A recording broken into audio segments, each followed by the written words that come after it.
धनुर्धारी अर्जुन की कहानी बहुत पहले की बात है।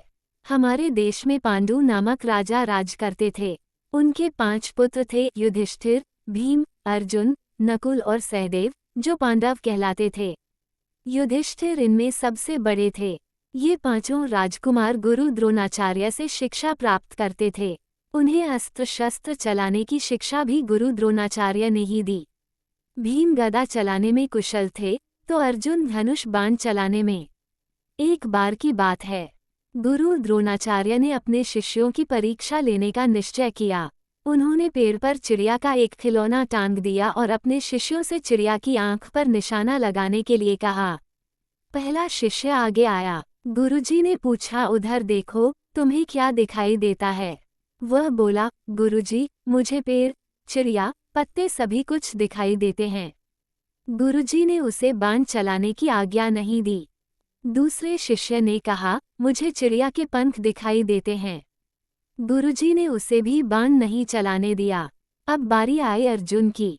गुरु द्रोणाचार्य ने उससे भी वही प्रश्न किया। अर्जुन ने कहा, गुरुजी, मुझे तो केवल चिड़िया की आंख दिखाई देती है। गुरुजी ने उसे बाण चलाने की आज्ञा दे दी। अर्जुन ने बाण छोड़ा और वह ठीक चिड़िया की आंख में लगा। अर्जुन धनुष बाण चलाने में बहुत कुशल थे। उनका सामना करने वाले बहुत कम वीर थे। इसी बाण चलाने की कुशलता के बल पर अर्जुन ने राजा द्रुपद की शर्त को पूरा किया। राजा द्रुपद की एक पुत्री थी, द्रौपदी।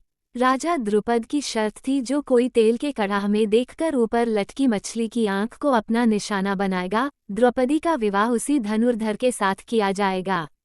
अर्जुन तो बाण चलाने में कुशल थे ही। उन्होंने तेल के कड़ाह में देखते हुए ठीक मछली की आंख पर तीर मारा और राजा द्रुपद की शर्त पूरी की। अर्जुन ने महाभारत के युद्ध में भी अपने धनुष बाण का कमाल दिखाया।